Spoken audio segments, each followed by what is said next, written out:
Guys, so here I just got done installing the new air intake system setup that I have made for this golf cart. So here, have a look.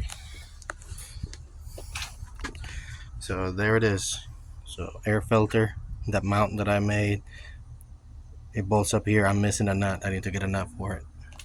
And here's where it goes down over here through the frame and over to the carburetor right there. That's the adapter right there I'm adapting to.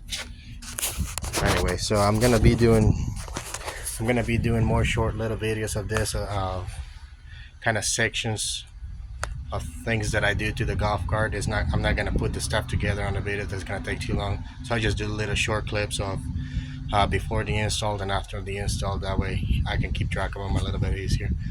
And thanks for watching. Thank you guys.